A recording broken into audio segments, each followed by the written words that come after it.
John and Darren's office chairs provided by GT Omega Racing. You can check them out at gtomegaracing.com. Welcome to This Week Inside Sim Racing, February 8th, 2017 edition. I'm John Sable, and hey look, someone's back. Man in the middle here. Hey everybody.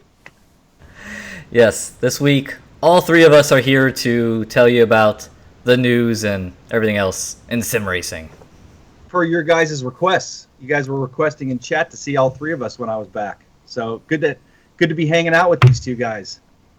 Yep. So Darren, how you feeling? What's the update? I'm feeling good. Healing is coming along. Still can't do any I can't bear any load on the foot yet. I have another appointment next Tuesday. Going to get x-rays. Hopefully they're going to tell me I can start putting some weight on it, but I'm getting really tired of sitting on the couch all day. So it's great to be down here in the man cave for a little bit, and but feeling pretty good. Thanks for asking. Awesome. Yeah, I'm sure everybody's excited to have you back on. Well, Yes. Thank you, Billy. You guys did a kick-ass job while I was gone, so props to both of you for holding down the fort and doing such a great job. Well, thank you. Exactly. So, this week's show, we have news. We have kind of happenings. It's just some random stuff we're working on, so I figure we'd share. We have from the ISR forums, kind of cool little thing I wanted to shout about, poll question, Q&A, all that good stuff.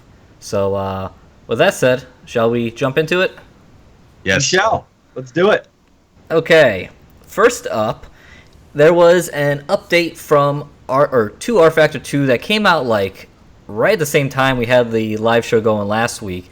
The big news was a pretty substantial update to the Nissan GT500, which I noticed, I didn't realize, but I guess they don't call it the GTR GT500.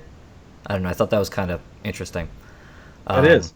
That I didn't notice until I did this blog last week. But anyway, yeah, so this car came out very end of December, and essentially it sounded like it still needed some polishing done. So they went to it last week with a major update, new sounds, tire compound options, rims, shaders, some graphic work, 3D shape, icons, reflections, and lens flares, because you can never get enough of those. So Jeez. gotta make like a Star Trek movie. Right? Never too much lens fire. Exactly, like cowbell. I was going to say, I need more lens flare. So that was released last week, update to that car. And then there was also let me see my notes here, Build 1108 Update 2 came out, which had some pretty small tweaks. I didn't even grab them in here. They're mostly on the modding side, making things a little easier there, if I remember. And then quick thing about rFactor 2, since we didn't hit on it last week, rFactor 2 is now Steam only. So that ended on January 31st. That ended the period where you could go and take your non-Steam version and get your Steam key. That's over with. So if you didn't do that, then I don't know what you're doing. But did you guys both do that? Yes. I did that a long time ago when they first announced it, actually.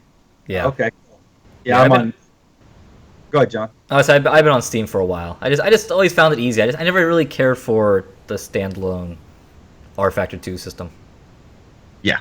Steam does make it a whole lot easier, not having to deal with getting the updates and all that. So, the mod part of it. Yeah, the mod part of it with Steam Workshop, too. Yep. 397, man, gotta give them props for, really staying on top of this and pumping out some updates. Looking forward to seeing a whole lot more. Yes. Yeah, it's going to be an interesting year for sim racing, because we have so many new and different things and updates. This is 397 race room stuff we'll talk about a little later in the show. It's going to be pretty packed. Yeah, no question. On the hardware and software side. So great to see sim racing continue to evolve. Yes. So speaking of which, SimBin is going to be releasing GTR 3 in 2018. And this info comes courtesy of Race Department's interview with SimBin's UK studio head, Alan Speed. And the interview not only confirms the cross-platform title as GTR 3, natural direction considering the enormous popularity of GT3 racing these days, but confirms other info such as a release date, well, a release year, 2018, the utilization of the Unreal 4 engine, and that's a move that was foreshadowed in a leaked race room image in March of 2016. And a few other notable tidbits from the interview is the fact that GTR 3 will branch into 2 physics paths, one path for hardcore sim racers and another for more casual racers. The game's also going to feature 24-hour scalable day-to-night transitions, dynamic weather with rain that puddles, and improved damage model thanks to the Unreal 4 engine. As for the cars and licensing with an official GT3 series, that info will have to wait for a future official announcement. So, pretty awesome. Yes.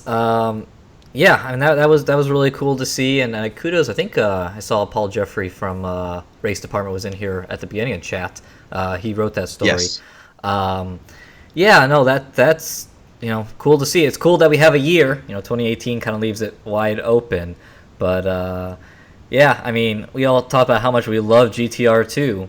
Well, here's the successor to it, like over a decade later. So maybe it's still kind of connected. But no, it's cool to see. And yeah, that Unreal 4 engine, I mean, the screenshots look awesome. Yep. Who knows if it's running? It might be running at 5 frames per second, but it looked great. Oh.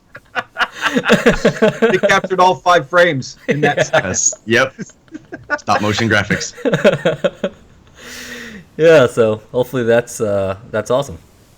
Yeah, that's really cool. Oh, and then this week's poll question, what are your thoughts on GTR 3? And you can find that poll question up above John's head. Click on that little eye, and you should be able to participate in the poll. And your answer would be greatly appreciated, so we can see what's going on.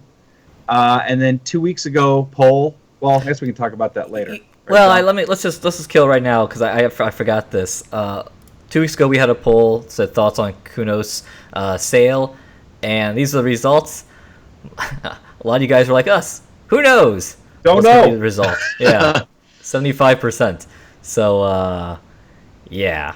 So, yep, that was the poll. That was some house cleaning, so I forgot to put that in the show last week. B Sweet says 5 frames per second is the new 60. Right. Wow. That's an interesting slogan. I don't think they want to run with that. No. In fact, please don't. Yeah. All right, rolling ahead here. So we got some more iRacing dirt screenshots. First of all, we hit the trucks at Eldora. And, like I wrote in the blog I did on isrtv.com about the late models at Williams Grove, another screenshot for iRacing dirt. They're liking to tease us, don't they? Yes. Yeah. Yeah, they're teasing the heck out of us. And for those that didn't read the blog, I'll give a quick synopsis. I encourage you to go read it if you'd like, but I give an explanation of what the cushion is in dirt racing and why you want to use it and the kind of treacherous nature of using the cushion in dirt. So if you're interested in that, you can hit up isrtv.com, read my blog. And other than that, I really can't say anything else because they haven't said I can yet. So, yeah. What? Spill the beans. Yeah. Probably don't want to burn bridges yet. Well, that's like letting the cat out of the bag there, Billy. They already know. It's been known I've been in the alpha. I just can't go any further. Well, I don't know if I can't. I won't because I have not been specifically told to go any further. If you want to know more, there have been people giving information. You can just search it, and I will not confirm or deny if those things are true or not true. Well, to be fair, I last email I had with Tony Gardner asking if if we can show this stuff. He's like, you can't show videos yet. You can talk about it, and write about it. We just can't show videos yet. So how much can I say? I know. That's why I don't really want to know how much to get into it, because it's still an alpha. It's still developing, so it's really hard. Here's what I'll say. I'll try to say this as a narrow a scope as I can without giving too much away. Is that they're working extremely hard on it, and that do not guess at a release date. That sounds fair. Wow. I'm not gonna. It's in alpha. I mean, we're getting updates all the time. It's constantly changing, so I don't know how you can really give an impression yet without kind of skewing the narrative of what this could be. So I'm not saying good, bad, indifferent. It's just working really hard. They've been contacting me a lot through the alpha, and I would not guess on a release date. Okay. Yes. If it's pretty much Billy's saying, if it's bad, blame Billy. No. Wait a minute. I do think Billy's on speed dial there. He's definitely getting, which is awesome, because I mean, to be fair, I don't know. I know they grab a lot of real world guys to help develop, but I think there's very few who did the real world and then also consistently in the sim world. So I think they're definitely taking advantage of Billy. Yeah, and there's no guesswork about who they're using. It's been known: Rico Abreu, Christopher Bell, Kevin Swindell, and then there's a couple of us. There's a handful of us guys that are not so nationally known that have still done a lot of that sim race a lot and have raced on dirt in the real world. So they're really relying and utilizing us quite a bit. So it's nice to be able to give the input, and I can tell you they want it to be the best that they can when they release it. Good. Yep. Hashtag soon. Yep. As chat's pointing out. They know. So, moving on. What's next? I think I'm next. Okay. Assetto Corsa Porsche Pack Volume 3 and V1.12 coming to the consoles. Volume 3 pack out Monday, February 13th, plus the update 1.12 on PS4 and Xbox is delayed. The release notes for the 1.12 update is they've added support for DLC content, the Porsche Pack number 3, free bonus car, the Porsche Macan Turbo. Damage and repair system has been improved. As a result, collisions will now appear more realistic. Various 3D models have been tweaked and improved, including that of the cockpit instrumentation. All new special events. 15 events for the Red Pack, 13 events for the Porsche Pack Volume 2, and 12 events for the Porsche Pack Volume 3. And then the Porsche Pack Volume 3 DLC cars are going to be the 911 GT3 Cup 2017, the GT3R 2016, the 919 Hybrid 2016, the Porsche 908 LH, the 917K, the 911R, and the 911 Turbo S. And the 2017 911 RSR are teased, running with GT3 cars in Marco video. Yeah, there was another related to the Corsa news. Marco Massaruta put. I say that right? I think so. Massaruto? Yes, he put out a video on what Facebook. he said. Yeah, he put out a video on Facebook, as they do, and it showed him running in one of the Porsche cars, and it showed that the upcoming 2017 911 RSR was running like behind him. You can like see it in his mirrors, kinda. The other thing was this was a note at the bottom of that blog post by for the console, so 505 Games. They called it the RSR GT3 2017, and the RSR isn't supposed to be a GT3 car; it's supposed to be a GT LM car. So that kind of had me confused. And it was running with GT3 cars in that video, so I just kind of noted that because I thought that was just kind of odd. It's probably close enough in their eyes to run with those other cars. Who knows? Yeah. Don't know if it's a slip of the tongue or they're just gonna whatever. Yeah, I'm not sure, but yeah, that car should be running with cars like the Corvette C7 in the game. Yes. Yes, that's all I had. Sorry. That was the other point I wanted to make. Yes, again, Xbox. Perfect. Xbox is delayed on the update. I saw someone put that Yes. in on chat, and yeah, I don't know what the deal is. Someone It's the certification process. Yeah. That's the only thing I can think of. It's got to be the certification process. There's so much more. They actually have quality checks that the PC doesn't have, and then for whatever reason, I've heard. I don't know if it's true because I've obviously never dev'd for anything, but they said the PS4 is a little easier to develop for and get things out on. So, and you know what? Run into a technical hitch on that Xbox One. And the way I worded that, it probably sounded like I said the PS4 and Xbox is delayed, when it's actually the Xbox is delayed, not the PS4. Yes. Correct. Yes. Yep. So, end of the story. Good thing that the Volume Pack 3 is finally showing up to the console users, since we've kind of keep on having this delay between PC and console. But get them caught up. Okay. Yep. Next up, there was a kind of big official trailer released today.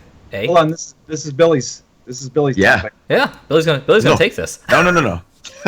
Slow down, John. I think he was segueing me in. Gotcha. Yeah, Project Cars 2 actually has their quote-unquote official announcement trailer out now, which is interesting because it does take some stuff from the unofficial trailer leak, not leaked, who knows, don't really care actually. But again, the trailer focuses on dynamic weather, showing the rain and the snow. We had that one shot with, what did they say it was, Sweden? With the snow, the car sliding through the snow in Sweden. We also see new stuff like Long Beach, Daytona. At least to me, it looked like Daytona. I see, John, you kind of got the same thing there. And then Fuji. And then there's some sort of mountain snow route, which again was probably that Sweden circuit. New cars it predominantly featured was that Vulcan, I noticed. And then the Mercedes AMGs, both the GTR, GT3. I did pick out the NSX. I was pretty excited for that one.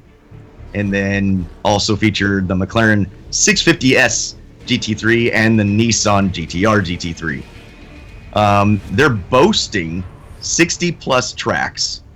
So if you read the blog on isrtv.com, it also has 2 videos in there. And the one, if I remember right, is from...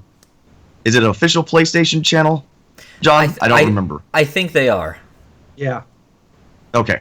So the first one is. The second one is a secondary one with Hamilton. Brother. Nick? What is yes. it? Yeah, Nicholas Hamilton playing on the Okay, thank you. Xbox. All of a sudden I blanked. Yeah, that other one's Xbox channel. Yeah.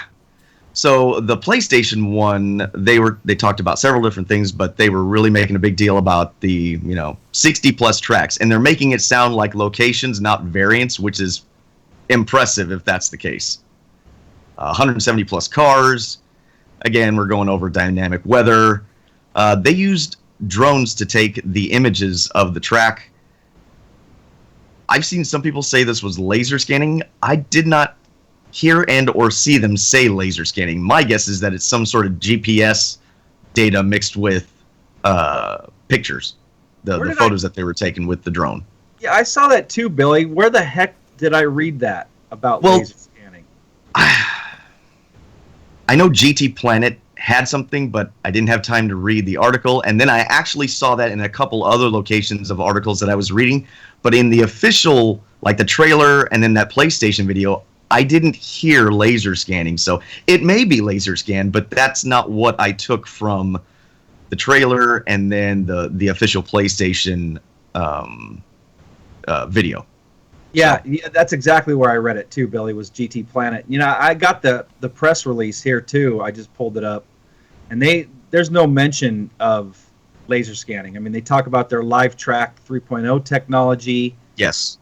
Which enables them to create dynamic real-time weather and seasonal effects, track surface condition, time of day changes, et cetera, but nothing about laser scan tracks. And there's just no way that all 60 of those. I mean, maybe they're going to have a couple, but there's no way that all 60 of those tracks are going to be laser scanned. I would imagine they're going to be pulling from their library. Well, Slowbloke and a couple others are saying GT Planet has Ian Bell stating that it was laser scanned. Laser scan and photo scan. Every track? I don't know. That would be another question to ask. So it would the time that they had between Project Cars 1 and 2, that would be pretty impressive to do 60 tracks with, because I don't know the detail that laser scanning is a really lengthy process. Yeah. From what I understand, looking at like iRacing and some of these other guys, they hire third-party firms to go, either get the laser scanning data from. That takes my understanding, that takes quite a while. So drones would make more sense because they could spend a day flying the drone around the track, taking all their GPS and photo data that they need, and I imagine they could get it really close. Laser scanning, I don't know. I'm not saying it isn't or is. Well, I think we need to get Ian Bell or somebody from the development team on Beyond the Gloves, and that should be one of the number one questions.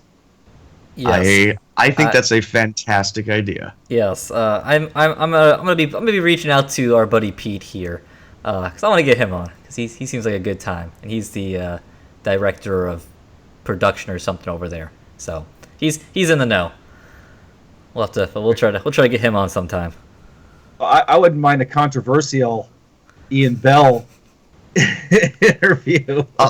I'll do either one. That doesn't matter. So if either one wants to come on and have a good conversation, I would love to ask those questions and just see what the challenges are in trying to iterate on their first title. Yep, exactly. But no, I mean they're and I think we'll probably get into this a little more maybe on this week's Beyond the Gloves. There was some interesting stuff that came out of especially that PlayStation official video. So looking forward to it. Let's fingers crossed 2017. It's early, yeah, it'll be great if as long as, well, not if, it's just it'll be nice if it makes the end of the year. So, and something I want to comment too about here. So, Starsky83 says, it's not hard to laser scan. I work for a mapping company who's at the forefront of self-driving cars. We laser scan / LiDAR about 300 kilometers of road a day per field car. Now, that may be the case. That is probably the least time-consuming portion of... I was going to say, that's only part of it, though, right? That type of laser scanning is only part of it. Right. It's taking that laser scan data and then converting it into a track. That's where it's so time consuming. And also, laser scanning usually is not just the road itself. It is the whole environment too. So it can be you can laser scan the road, which I don't know. I'm not saying it doesn't go into that in depth, but how far are you going into depth? Are you getting all the buildings when you're doing that type of laser scanning, which I know that's what those guys do. You can look at that Assetto Corsa. What's always cool about the splash screen or whatever you want to call it at the startup of Assetto Corsa, they show that laser scan data and how it looks. They're scanning all kinds of stuff to get that in. They're not just doing the actual road. Yeah, and iRacing has done a video or two about their process, and basically that laser scan, that laser will scan, like a siren. It'll scan everything as it's going, as far out as that laser eye can see, and scan the entire environment. But I can't imagine that takes that long, because I mean, think about it. Like when they do Le Mans, Le Mans is a purpose-built course. There's streets, and so they have to get in there and get it done fairly quickly.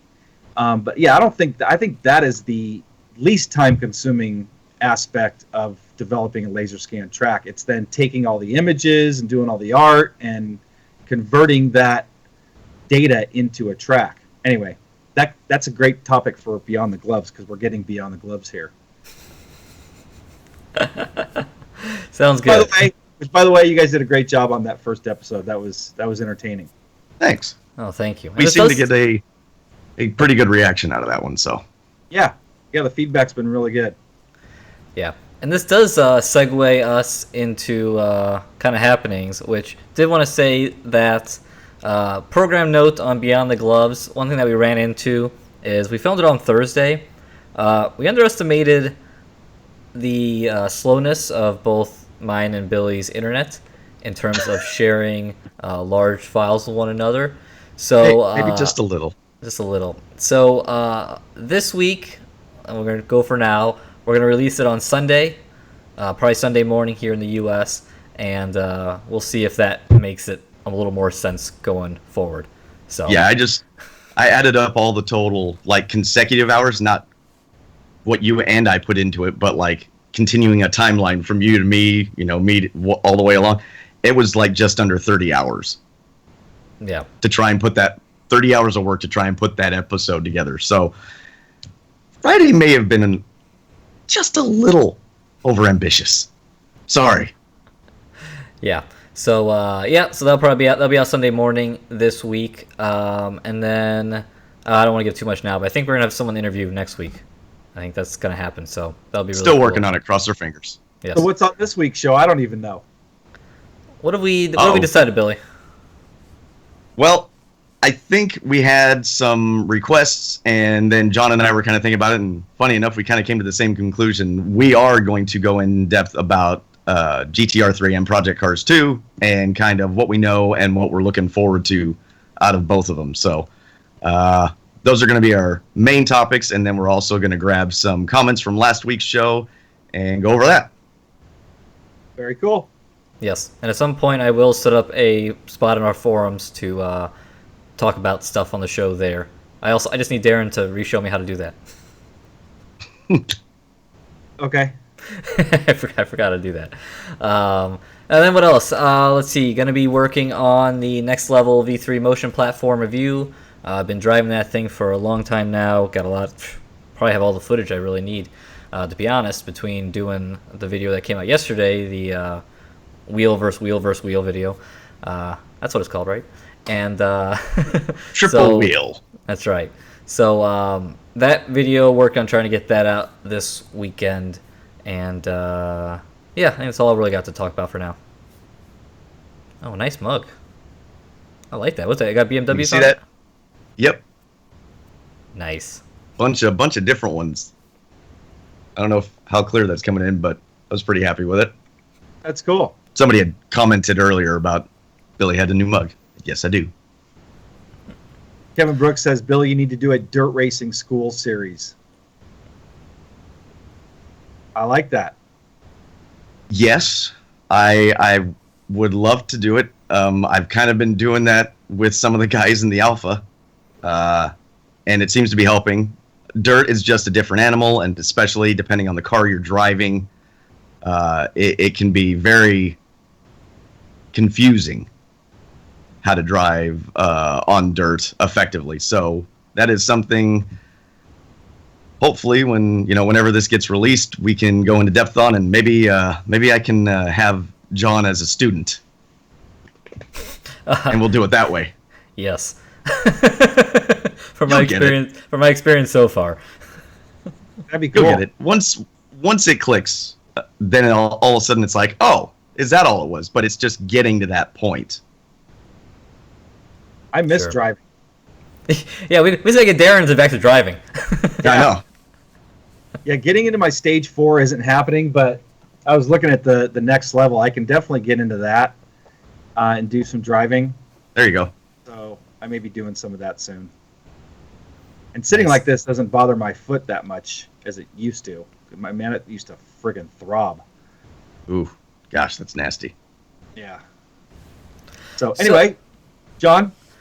Yes. Have from the ISR forums this week, since didn't have a whole lot of new stuff going on, and I'll admit I got a little lazy on this one. Instead of grabbing photos, I'm just going to go right to the forum post. I need to put a link on the YouTube. I need to do that. But anyway, this was a post done by TrackonGod. I guess. I thought it was Track. Apparently it's TrackonGod. This was posted back on February 1st, and I didn't catch it until this morning. But essentially, he had gone and tried to set up a triple screen hood to keep some of the light out from his monitors. And he originally had this one right here, but he said it was a lot of weight, and it was kind of drooping down there in the middle, as you can see, and it was moving his monitors around, and it just wasn't ideal.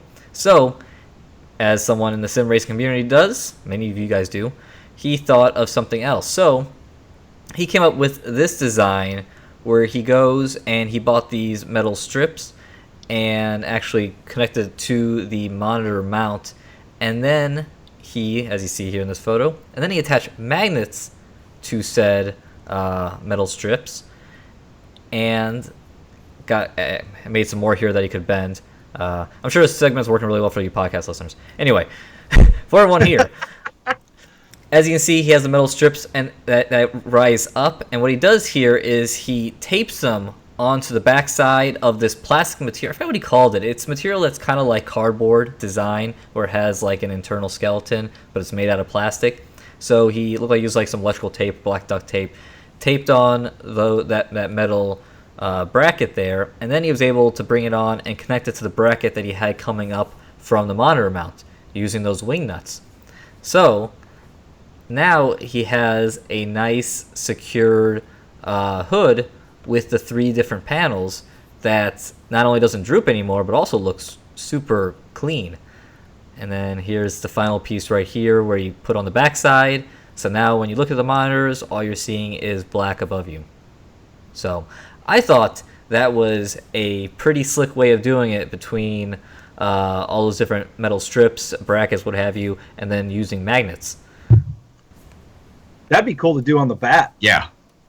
Yes, that was something that I thought about when I first got it built up, needed to do, and just didn't get to it. And I was kind of looking today. I was looking behind me at it, and I was kind of like, yeah, I think I could probably do something like that, because the way with tying those into the actual monitor mounts, those uprights, that's pretty sharp. So yeah, that might be a DIY project here at some point.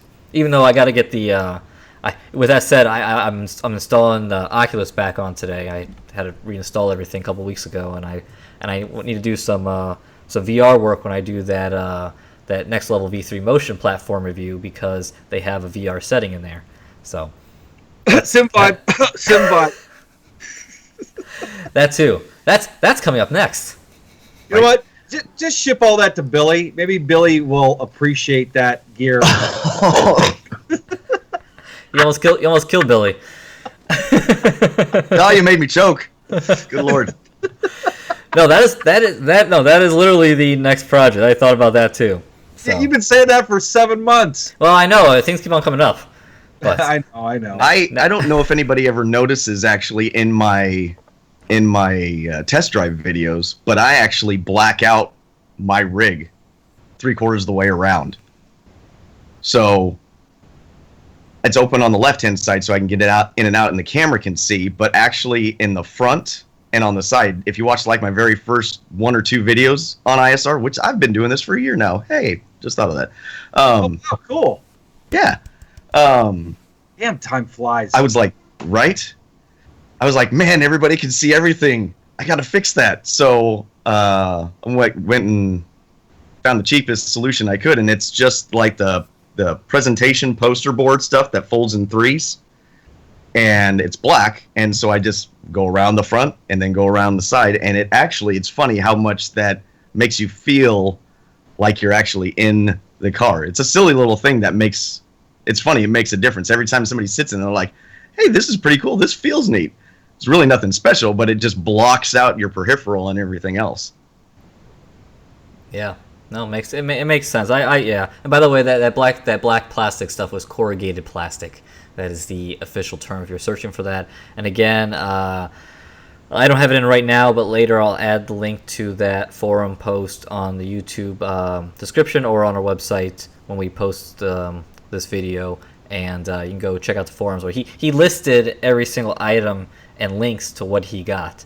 So if you really do want to go and recreate this, of course, he was in he's in Australia, but still, it shows you, gives you the gist of what you need to go and build that yourself. That's cool. Gotta love our community for the most part. Stuff like that. There's some very cool stuff. I gotta do a better job of just I think it's so neat. The website. I just think it's really neat that these guys come up with creative ways to fix a problem, come up with solution, make it more immersive. It really is cool. It is.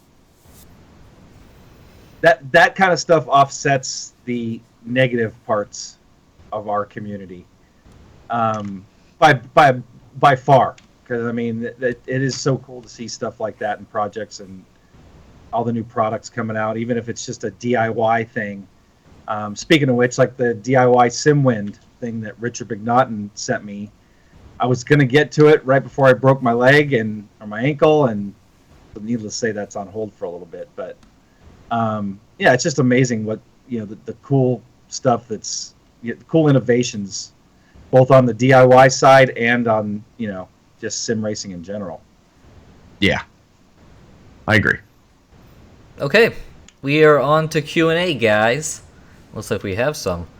So, oh wow, we got lots of questions. Less than 40 minutes there. Good job, guys. We're getting faster. And that was with 3 of us this time. I know. Maybe that helped us get through it quicker. Yeah. Then again, we didn't have that many stories either. Well, we also gave Billy another avenue to talk ad nauseum. Right. So. I'm sure that's what everybody needs to hear, anyways. I attribute the triple screen to making me look a little better because I don't have as much space to take up. So. Yeah, that and it's doing more work on my internet connection, so a little lower quality, but not what this show's about. Not to look at us. Before we get to Q&A, I just want to say thank you to all the guys in chat that are sending me well wishes and glad to see me back. And anyway, really appreciate it. Great to be back. And yeah, I'm doing much better, needless to say. I'm sitting here, at least, versus being on the couch upstairs. So anyway, thank you all so much. I really appreciate it. So, okay. Q&A. Let's get to it. Actually, more happenings, too. John, if you guys haven't seen it, came out with the CSW V2 versus CSL Elite versus TSPC Racer, and he released that yesterday. So if you haven't seen it, go check it out. He did a great job on it, by the way. Thank you. That was my weekend while I was watching the 12 Hours of Bathurst, which I saw some people were asking us about. I watched a little bit of it. That was cool. I was able to catch it on that. What the heck was that channel? Nismo, yeah. Yes. No, they do a really great job. I mean, I love listening to the Radio Omaha guys, and yeah, just I watched. That was because that was a question. I watched, a good amount of probably the first half of the race, and then by the time that night, like I pretty much pulled an all-nighter Friday night, editing and shooting, and then so by the time Saturday night rolled around, I was dying, so I fell asleep for the end of the race. But then the next day, I just went and I fired it up and watched the last couple hours. Yeah, it's all on YouTube. Yeah, that's cool how that race starts at night too. Right. Oh my god, that's like amazing. Yeah, that was. And I was talking to John about this the next day, and I would love to see that event on iRacing. 12 hours of Bathurst with, GT3 cars. Yeah. And a mix. I mean, they have, like 4 classes or something running. But anyway, that'd be awesome. Yes. I want it. And thanks to Kevin Brooks, he said he really enjoyed having all 3 of us on. So, me too. I like having Darren in the mix. He gives a completely different perspective than what, at least what I am able to do. Yeah, I like it too. I think it's cool to bounce things back and forth between the 3 of us. Yes, and it also allows someone to always be watching chat. Yeah, exactly. Well, yeah, I'm watching. I'm over here trying to grab Q&A and. Okay, first up on Q&A, Brandon Trossel. Hey, Brandon. Do you guys have any info on the Fanatec direct drive wheel recently mentioned in the iRacing forums? We do not, even though I'm seeing people talking about, like, maybe it was a direct drive wheel announced today or something. I know what they're talking about. Do you? Yeah, there was a thread in the iRacing forums, in the hardware section, that really started. I'm not going to get into detail, but really started on a negative tangent by an iRacing member, and then, man, 10 pages later, Thomas. Yeah, literally, there's like 10 pages. Wow. In this thread. Why does it have to be so extreme? You know what? That is what I was.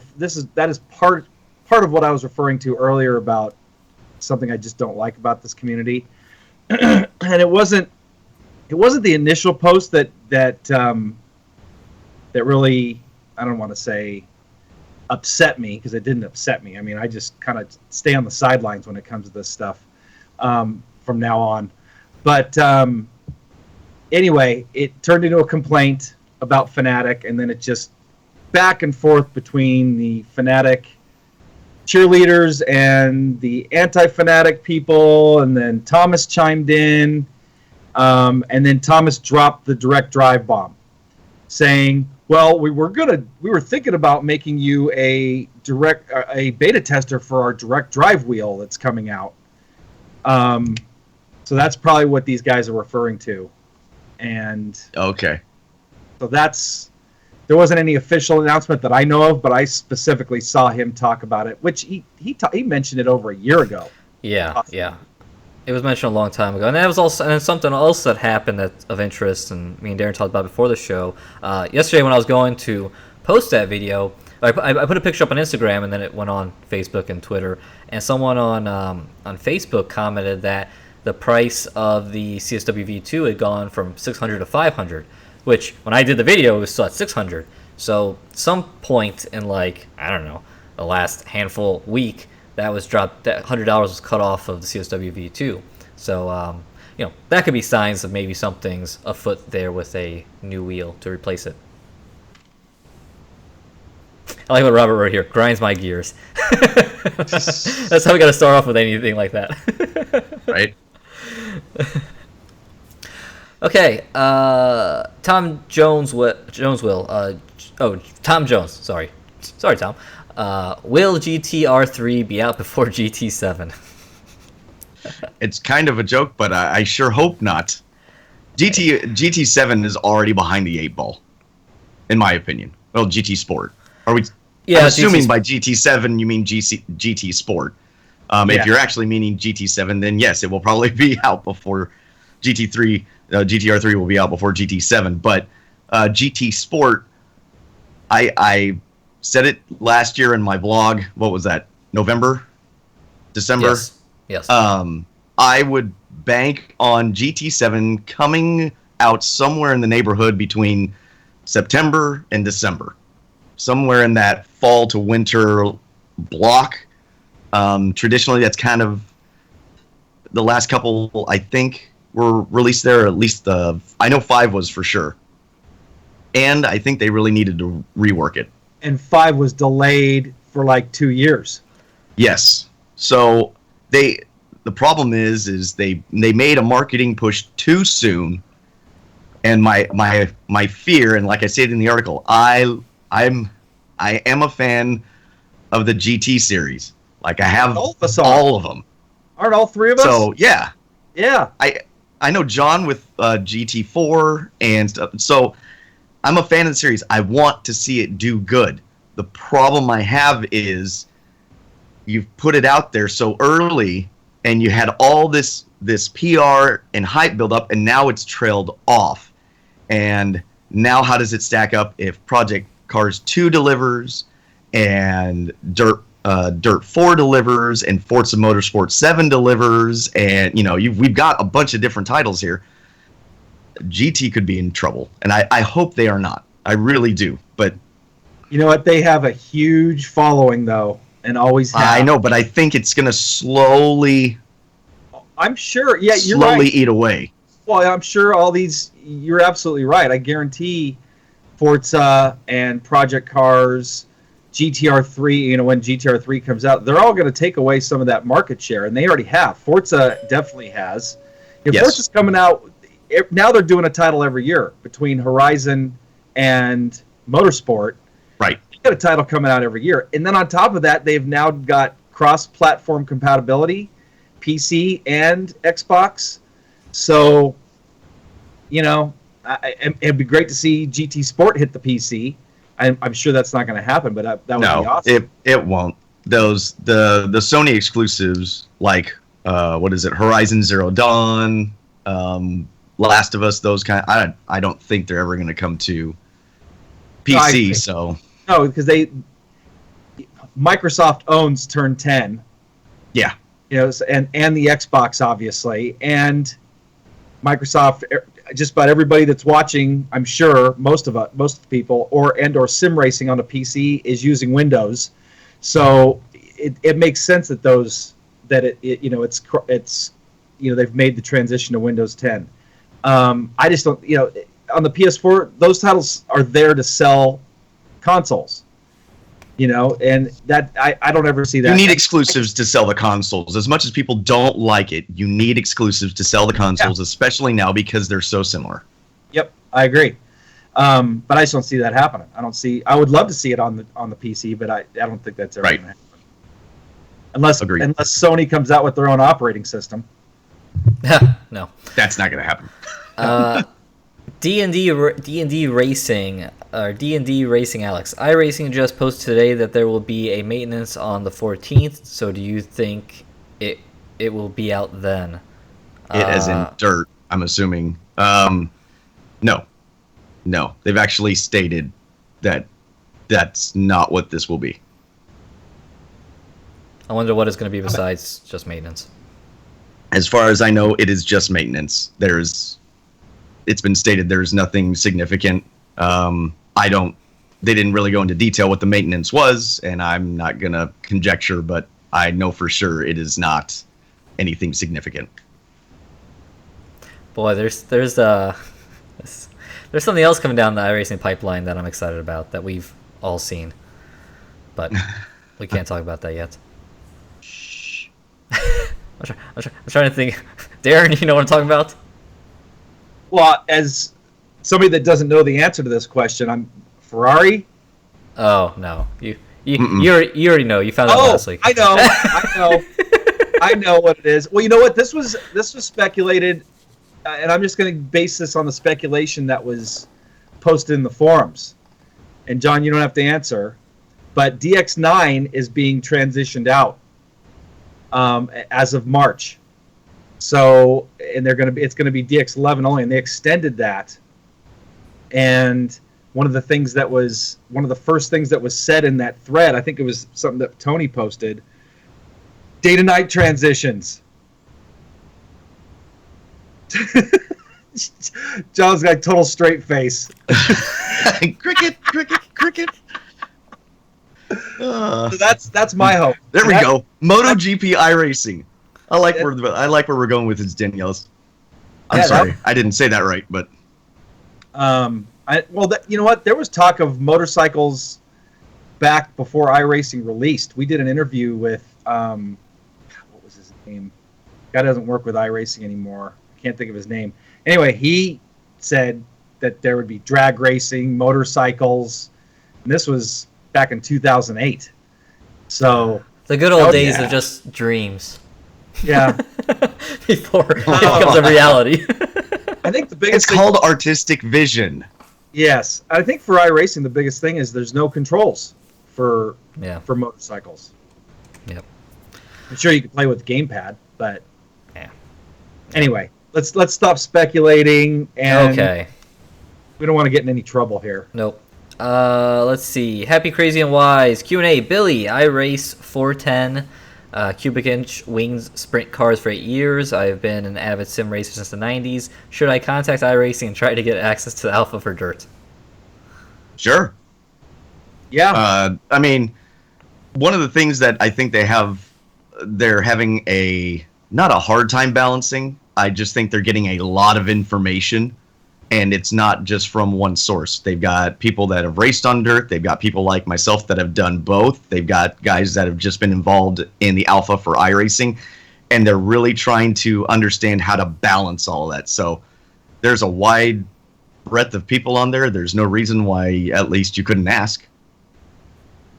Doesn't hurt to ask. You know what? The biggest thing they want from a beta or alpha tester is participation.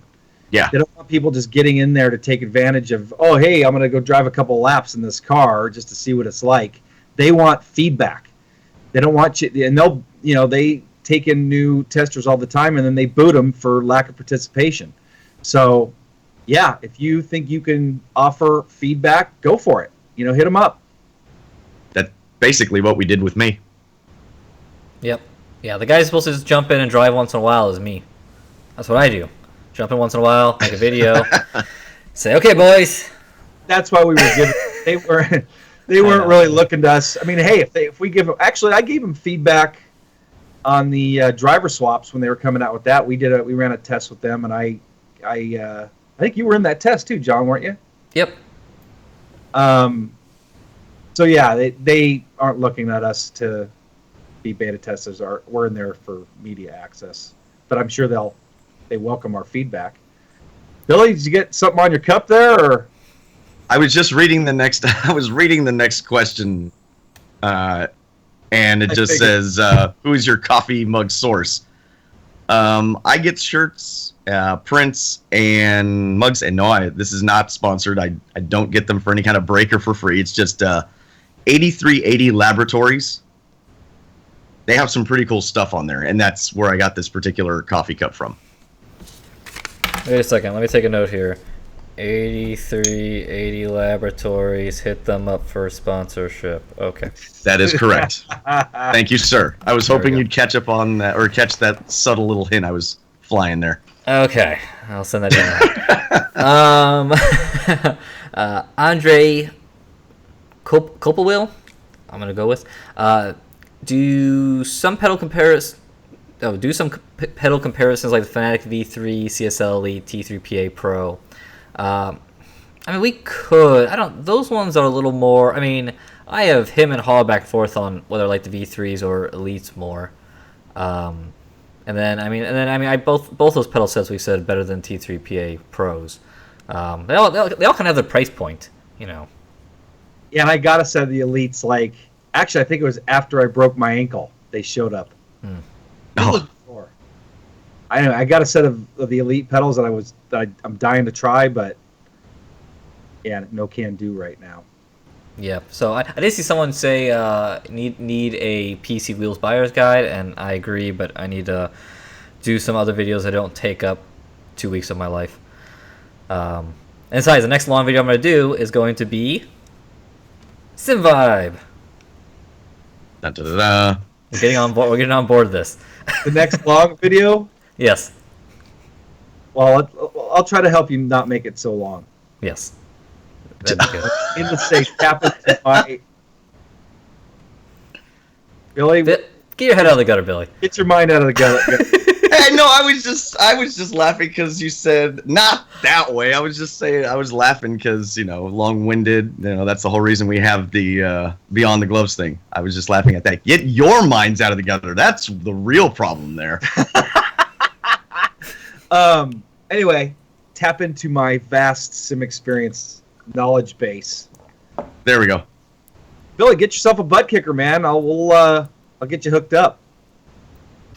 Yeah, I've thought about that. I've got to get one of those. My PC has quite a few USB ports, but I'm running out of space, so I need to get one of those PCI like the hubs, or something, to get more USB ports.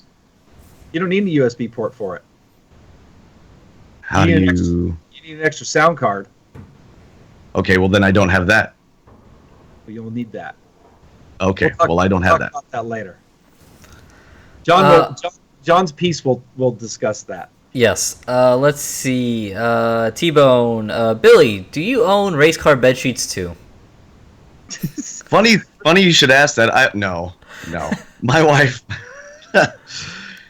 Yeah, no. She lets me get away with like plain colored bed sheets. Like she wants to put like the floral print or something on there, and I'm like, I can't. No. So at least she lets me get away with plain colored bed sheets. Race car bed sheets might be too far. John, I think you and I can just walk away because like 90% of the questions are directed at Billy today. Yeah. The next one is, as a matter of fact, too. So I'll let me read it, Billy, then you can answer it. Dirty Dubs asks Billy, does it give you an appreciation of how developers represent real-world physics in a game, or is it just how you anticipated, seeing as you race dirt cars in real life? I will say that I kind of had an idea that it was quite an involved process. I didn't take for granted what they did, but seeing how much they have to rework, like I told a couple of the guys that I've been in close contact with and working with, I don't know how they sleep. And he says we don't, not until we get it to where we need it. And I was just like, constantly coming out with updates, and then a couple of guys, we were all talking about it's already complex, but now it's trying to get the dirt to react with the tires and degrade correctly and do all the stuff that dirt does. There's water tables to take into account and all this. The one guy was talking about, he said, this is some of the most complex stuff I've ever seen. He's like, this is just impressive what they're trying to do. And it is. It's easy to be critical, and it's easy to sit there and go, well, this is just not right. But the thing is that they are taking a chance and a risk by doing this. And what they are trying to accomplish, at least, is incredibly impressive and incredibly complex. It makes it so much more. I am blown away. I didn't think I could be, but I was blown away watching these guys. I'm working with a guy. They got one guy doing these cars and one guy doing these cars and like a handful of guys trying to work on the track. I'm just like, holy cow, how do you guys keep how do you keep it straight? So it's I do have a whole new appreciation. Yeah, you know what? That's kind of touches on a subject that Billy and I were talking about this last weekend, and what I recommended for a behind the gloves, Beyond the Gloves show, and it's how far racing games have come, in 30 years, let's say, but probably a little bit longer than that. I mean, going back to, the games I played as a kid, that Billy played as a kid, and I'm older than Billy, so I mean, it goes way back to my early childhood. I mean, I've been around for the complete evolution of video games from start to now, and so I was telling Billy I was playing, stuff been laid up. I've been looking for stuff to do while I'm sitting on the couch, and I have a bunch of emulators, old console emulators loaded on my laptop. So I have the original Nintendo system. I have TurboGrafx, the Genesis, Super Nintendo, Nintendo 64. But I was playing Rad Racer the other day. Yeah, it's so cool. John, do you know of Rad Racer? I do not. So you're familiar with Outrun, right? Old arcade game. Or that's before your time too, isn't it? Yeah, I'm not sure that one either. Okay. You gotta you just come out to California, or you can go visit Darren again, and we'll. Well, because I have the systems and he has the emulators. There's Google. I can look this up, guys. We're gonna do a piece on this. Matter of fact, these emulators, you can play a lot of these games in your browser. Look up Rad Racer, John, or RC Pro-Am for the Nintendo. Man, it just... I was playing it, and my wife was watching me play this the other day, and she was just like, what the hell are you playing? And I was like, this is Rad Racer. Yeah. And this game was awesome when I was... Oh, yeah. Man, I was telling you, I was playing, me and my brother, when we were little, when we finally were able, my parents were able to afford it. I'll tell you a quick story, and then we'll get on to the next one. So we had no money. Like, my dad and my parents scraped by to give us everything. My dad worked a second job. They wanted my mom to be home with us, when we were young like that. And so we didn't have any money. And so my dad worked 2 jobs, did welding jobs on the side. He was racing cars for other people, so we didn't have to spend money. But every Christmas, my mom would go out of her way to paint these crafts and make a little extra money selling them at like art fairs. And so they were pulling their money one year, and I don't know how many times they tried to attempt to buy us a Nintendo Entertainment System, and something would always come out. And I'll never forget, I was probably like 7 or 8. It was probably like 1987, 1988. We still couldn't afford an NES at that point. And then Dad says, kids, we finally got enough money, and our toilet broke. And, I'm like 7 or 8. I'm dying to have this thing. And, Like, and so he brings home the toilet, right? And I'm like just tweaked. I'm a kid. I don't understand. All I see is a stupid toilet took the money, right? And my dad goes, well, here's your Nintendo toilet. And I freaking lost it. I stormed down the hallway. I was all, that's not funny. And oh, man, I was so mad. I hear all my friends talking about the NES things. And I tell you what, my dad he felt so bad. Like for the next 2 weeks, he did nothing but work odd welding jobs in the garage besides working 10 hours a day. And him and my mom put enough money together, and they bought us an NES with one game on sale. And then that's when you could go to the video store and rent them. And we got Alan Sir Jr. Racing Turbo. And my brother and I, we rented it that weekend. My brother and I played that nonstop. And that is still, nostalgia reasons, that is still one of my favorite games to go back and play. Yep. There's a game I found called F1 Circus. Yes. You remember that? So F1 Circus was a Japanese title. F1 Circus, yeah. So I have the Famicom and Super Famicom variants of that with my Retron 5. It'll play those. Interesting. Yeah, because I played that the other day. It's one of the ROMs that I downloaded. It's amazing how, what's the word I'm looking for? Not detailed, but just a lot of those use the Mode 7 if it's the Super Nintendo one. They used the Mode 7. Or was it the Nintendo? Okay. So it's a top-down. Yes. But you could make adjustments to your car. You could run a whole race weekend. And I was just like, wow, this is pretty simmy for the NES. Someone said Hyperspin. And that is... Hyperspin, that's a Super Nintendo, isn't it?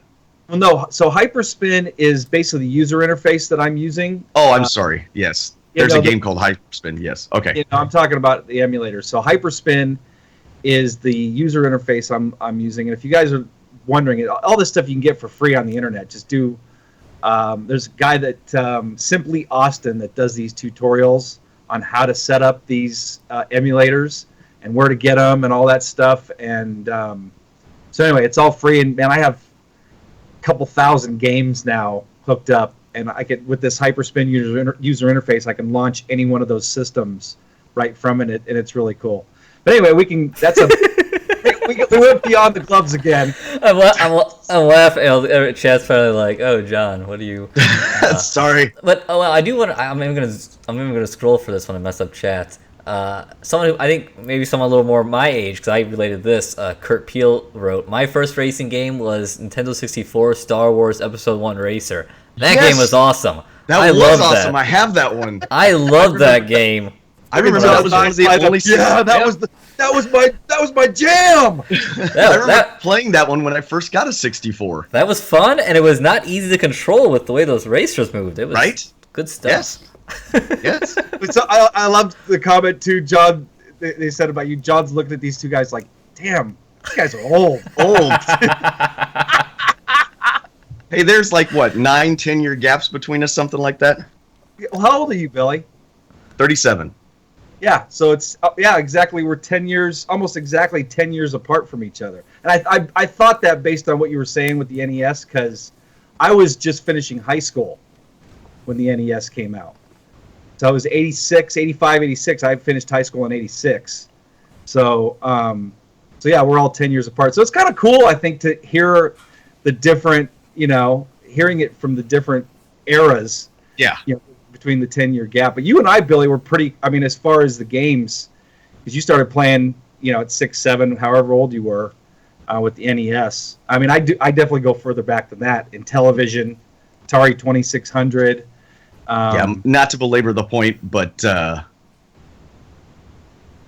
think my parents tell a story of my dad actually bought, I think, an Atari 2600, and when I was really little, it was between HO slot cars from Tyco for Christmas, and then my dad would sit me in his lap, and I think the 2600 had like a controller that had a steering wheel or something like that, and we played the Indy 500. Yeah. Yep. Yeah, we played the Indy 500 one on the screen. So yes. That's all right. cool. So yeah, I had John. those systems. I had those systems too. That you know what? Billy, when those systems were out. I mean, man, I was under 10 when the 2600 came out. So, well, I guess maybe you were just a baby sitting on Pop's lap. Oh yeah, I was born in '79, so. Yeah. So it was right. Yeah, I think that was the first generation of video games, or at least the consoles were right around there. Anyway, Todd, John just glazed over. I'm tagging back into the show. Okay, I tried. Let's see. Hans Jensen. Well, the good thing is I should have all these answered by now. Hans Jensen, Q&A. Is the BMW M6 GT3 confirmed for Assetto Corsa? I have not seen anything about the BMW and Assetto Corsa. It's coming to Race Room. It's coming to GT Sport. That would be sweet. Oh, I know. Sweet looking car. It is a good looking car. I looked at the green waste management one they had running at 12 hours of Bathurst this past weekend. Woof. Oh yeah, that was a slick looking ride. A mean looking car. Yes, until the guy wrecked it. Let's see, Darren. Yeah, Darren Whittington. Hey guys, great show. Listening from Australia. Any ideas as to when iRacing has finally dropped DX9? Darren, you answered that in March. The next build. Yeah. Let's see, T-Bone. Any risk of possible damage to pedals, wiring / circuits from vibrations when mounting a transducer to the backside or bottom of pedals? I don't think so. No, I've run with a transducer down there for a long time and never had any issues. I guess it's possible, but I haven't had any problems. If everything's buttoned up in your pedals correctly, it should be fine. Yeah. Let's see, Kevin Brooks. Will my old 5.1 studio receiver work to run SimVi with 4 transducers? No. Most likely not. You know what? That's funny. I get this question, working for Sim Experience, I get this question, and I'm not. Billy may know this because he's a musician and probably knows more about audio equipment. But you have to have it has to be in a certain ohm range to be able to drive the butt kickers. So more on the low end range. Mm-hmm. So a standard 5.1 receiver, stereo receiver, and from what I've heard too, sometimes the front channels will hit harder than the rear channels. And then, your 0.1 or your subwoofer channel is going to be, maybe that one can handle the low ohms or lower range. But I would say no, you need an amp specific. So like the one I have for my 4 butt kickers is an Emotiva A500. And it's a 5-channel amp, and I'm only using 4 of the channels. I could use the fifth channel. I've thought about that. But it's basically 5 individual evenly matched channels, and that's what I'm running, and that's recommended to run it. And you buy a butt kicker gamer, and it's just a mono amp to drive that particular butt kicker or transducer. So Kevin, no. Yeah, the more specific you can get with the frequency range you're going to be in, the better off you'll be. Yes. That's why you can't typically use a guitar amplifier with like a bass, because the bass operates in a different frequency level, and it's much more complicated than that, but being reductive, you can do it, but it will not have it will not work correctly. How about that? That makes sense. I think that was perfectly put in layman's terms. Next one, Tom Jones. Does Billy get a bonus for 1 year's service? You know what my bonus is? He's kind of getting to do Beyond the Gloves. Oh. That's what my bonus. That's what I'll consider my bonus. And I just got him a TSPC racer. He's going to be getting that in the next week. So there's a little bonus for him. There we go. Thank you, sir. Yes, that will be a good one. You're very welcome. Todd McDanger, good name. What new sim or sim revision are you looking most forward for in 2017? Ooh. Probably ones that haven't been announced yet officially. I am very, based Well, off how what about the ones that have been announced? Okay. Yeah. Dirt in iRacing. Probably that's probably what I'm looking most forward to.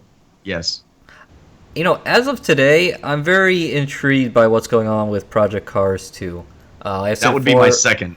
Project Cars 1 wasn't quite my cup of tea, but obviously it was for lots of other people, and there's some very fascinating things it looks like they're doing that, yeah, it looks interesting. So Yes, I would agree. I'm with you guys. I'm with you guys on that too. Yeah, I'm very intrigued by what Project Cars 2 is gonna bring us. I know my dad's looking forward to it, so. Dirt. I'd say next on that list too for me is Dirt 4. I know, Billy. You mentioned you didn't like Dirt 3 much. I was watching the show last week. I enjoyed Dirt 3. I liked it. I just didn't like it as much as I did Dirt 2. Yeah, you know what? I'd have to. It's been so long since I've played Dirt 2 and Dirt 3. I'd have to go play them back to back to give my true opinion on those. But I'm really looking forward to Dirt 4. I did enjoy both of them, and I really enjoyed Dirt Rally. So I'm really looking forward to seeing what happens with. I love just driving on dirt. Period. So I'm really looking forward to seeing what Dirt Rally brings us. So next question. If you had to remove, I like this question, by the way. Facer asks, if you had to remove one part of your sim racing hardware, what would it be? that's a good one. Something that I'm not using a lot right now, because I got to put it back on. I also got to do a review on this. I haven't been using the H pattern shifter here very much, which I know, I just tend to drive more modern cars and none of them have it. I got nothing against, driving cars that use it, but I just haven't been doing it. We've done the iRacing, Daytona prototypes don't need it. Don't need it with the new Porsche 911s. Just seem to keep on newer cars that I just never use it. So I don't know about forever. That'd be kind of hard forever, but it's just a piece I'm not using right now.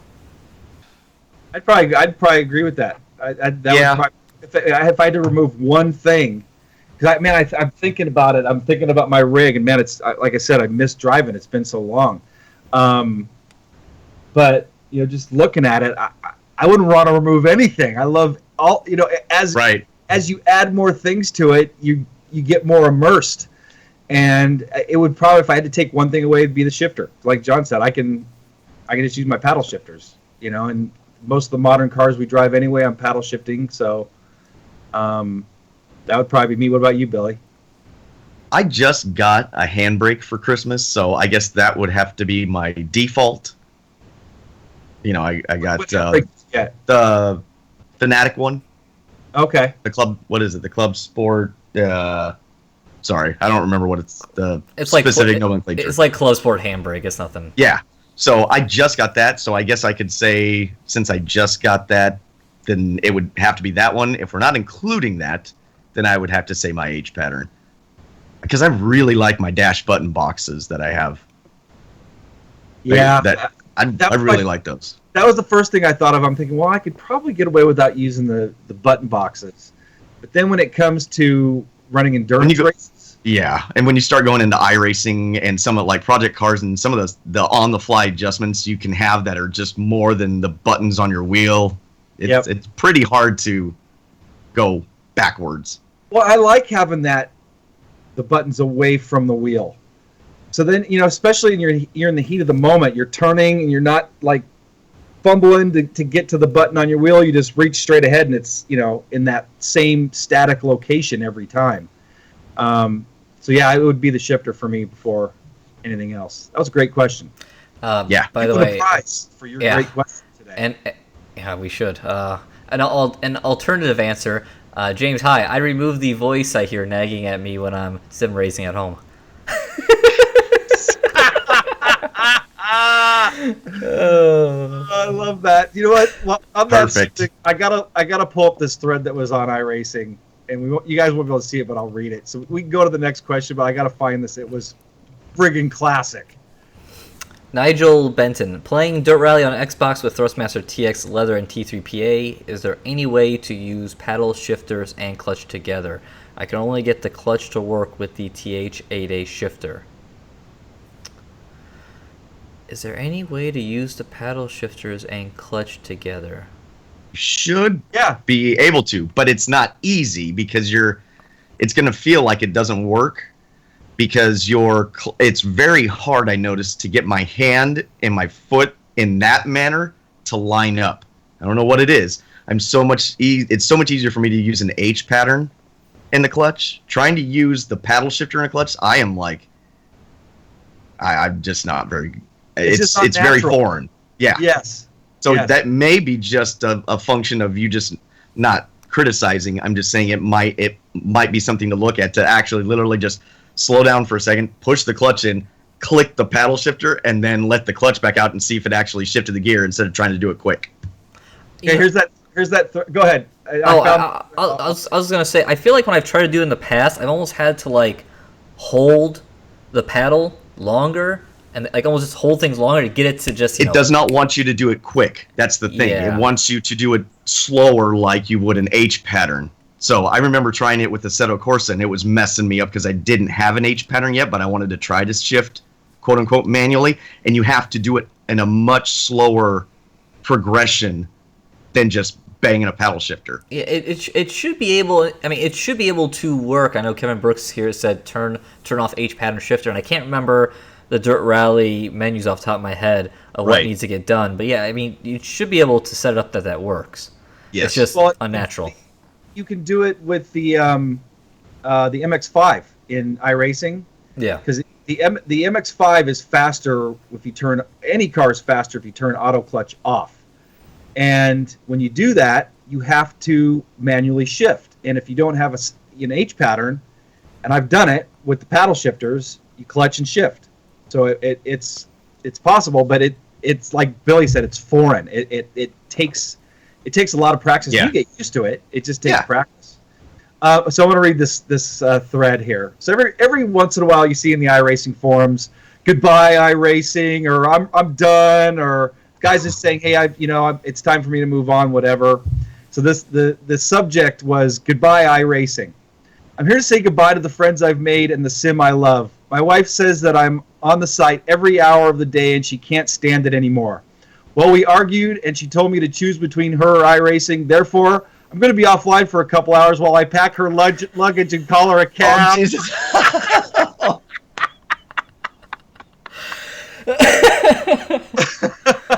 Perfect. I'll be right back. He writes. Oh, man. Oh, jeez. That was That's such funny. great. I'm pretty fortunate. Nicole is really, really understanding of me sometimes living in this room.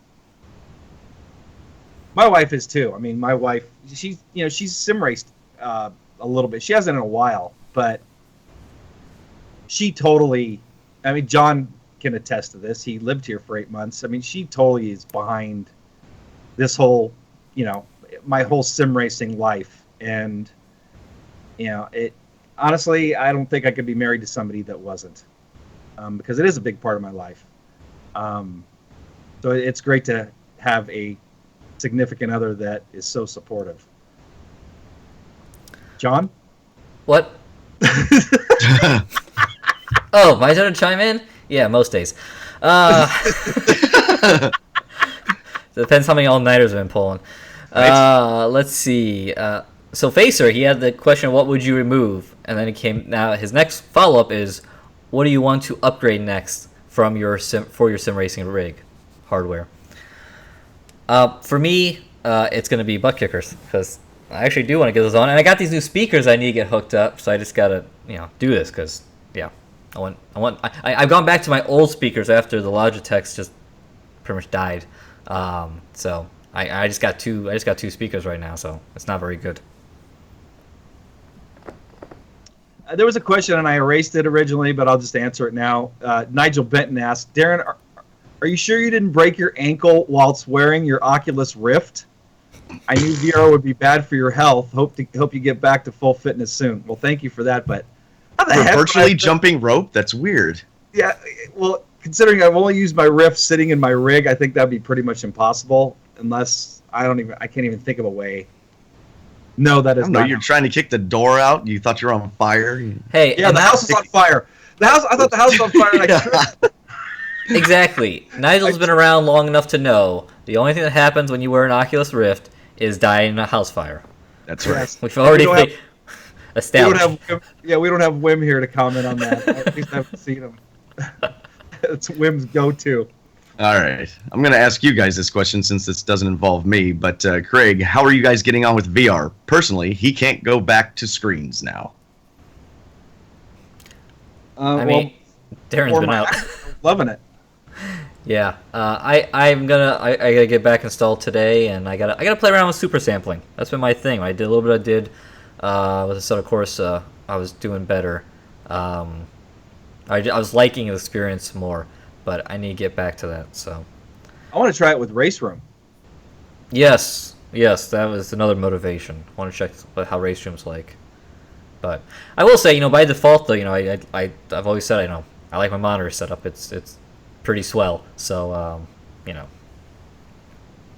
I just don't have a good answer for that these days. I really don't. I'm like, I like my monitors. I like the Oculus too. It's just that it's almost easier just for me to jump on my monitors. So yeah, I get that question a lot working for Sim Experience too. Like, what should I go with? Excuse me. What should I go with? VR triples? And I tell people, like, I don't know if Scott's still here in chat. Scott got VR and sold his monitors, and then I've read about people that get VR and they don't like it, either because it makes them, they get motion sickness, or for whatever reason. There's some parts I love about it, and there's some parts I wish were better. Like John just said, it is so much easier just to jump in the rig and not have to deal with putting on the headset, and you're running long distance, stints in an endurance race, and your head getting all sweaty. But it's got some. One of the greatest things about it is when you put that on, man. We've already talked about this on our reviews, but just that spatial awareness, make you feel like you're sitting in the car, is just second to none. You just can't get that with the monitors. But is it make me faster? No. Anyway, we've already gone through this. We've beaten that dead horse many times. Yep. Marquise Goodwin, will you be at this is to me. Will you be at Long Beach next month? WeatherTech? No, maybe if I still lived in Southern California, but I am like 1,200 miles away from that race. So, and I've kind of been there, done that enough times that You can jog down there. What are you talking about? That's even further. You're closest. You go down there, Billy. You're Actually, the closest. my brother went last year. Did he? Yeah, he loved it. He thought it was great. Yeah, I've been there enough times where it's cool. It's a fun event. It's a big party.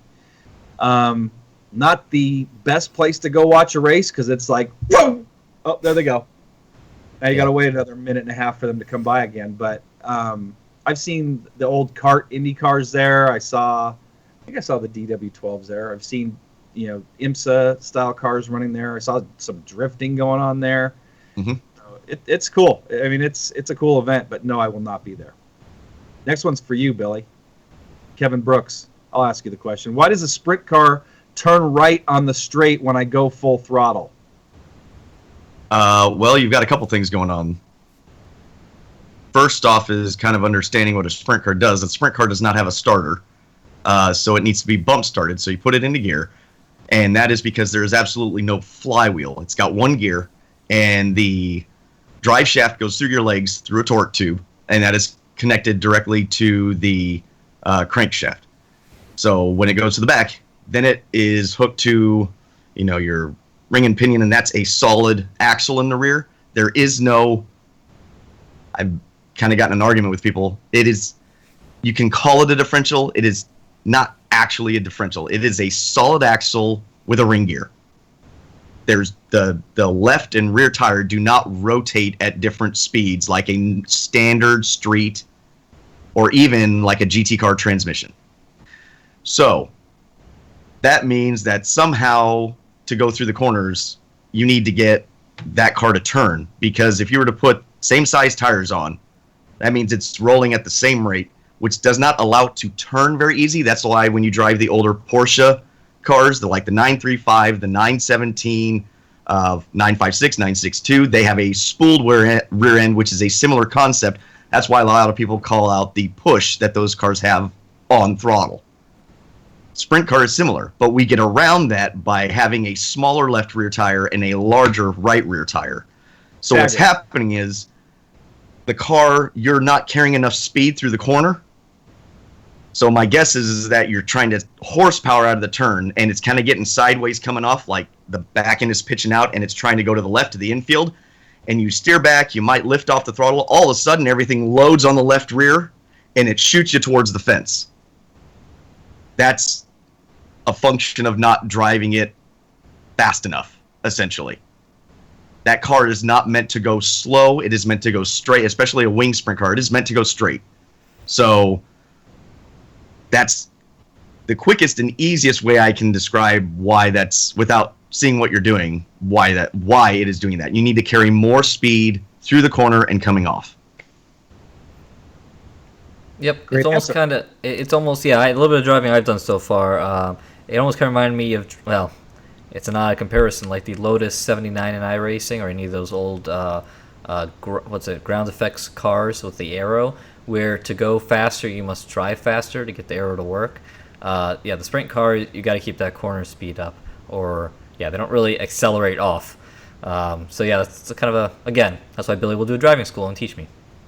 Yeah, it's if the wing sprint car, real quick, will make more sense if you drive in a simulator with heavy downforce cars, because people don't quite understand how much downforce that top wing is putting on it, and plus the side panels, it acts like a big rudder.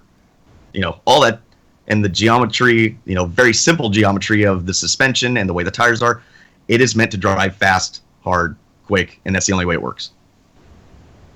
Want to do a few more? Yeah, let's do rapid fire Q&A, because my ankle's starting to throb a little bit from sitting like this. So let's just go through these really quick. Hully5223, hear any rumors about any new innovations in VR? No. T-Bone, hopefully the recent Oculus lawsuit payout sales block doesn't set VR back. Devs may become overly cautious about it. Okay, that's not a question. Well, the only reason I put that in there real quick is because I don't know if anybody knows this. I was going to write a blog about it. I just didn't get a chance to.